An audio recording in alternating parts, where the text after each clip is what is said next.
नमस्कार. ठरलं तर मग या मालिकेमध्ये जबरदस्त ट्विस्ट आपल्याला आता पाहायला भेटणार आहे. सचिन आणि साक्षीचं सत्य अर्जुनच्या समोर येणार आहे.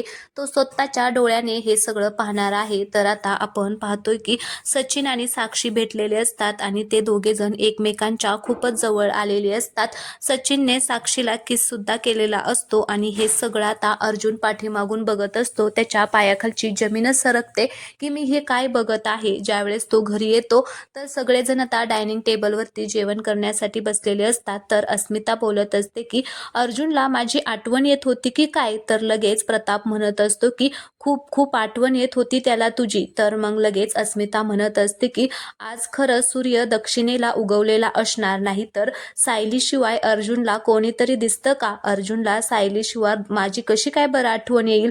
मग लगेच अर्जुन म्हणत असतो की माझ्या बायकोला सोडून मी दुसऱ्या मुलीकडे कधीच डुंकावून सुद्धा बघितलेलं नाही. माझी पूर्ण फॅमिली माझ्यासाठी खूप खास आहे आणि जर कोणी त्यांना दुखवण्याचा प्रयत्न जरी केला ना तर मी त्या माणसाचा जीव घेईल, असा तो आता खूपच रागात म्हणत असतो. या सगळ्यांना मात्र काहीच कळत नसतं, पण अर्जुन हे सगळं सचिनसाठी बोलत असतो. आता तो सचिनचा खरा चेहरा अस्मिताच्या समोर आणेल, म्हणजे घरातील सगळ्यांच्या समोर आणेल. सायलीला मात्र कळत असतं की अर्जुन काहीतरी आता त्याच्या डोक्यामध्ये चाललेलं आहे, म्हणूनच असा बोलत आहे. तर चला, प्रोमो आवडला असेल तर व्हिडिओला लाईक करा, चॅनलला सबस्क्राईब करा. धन्यवाद.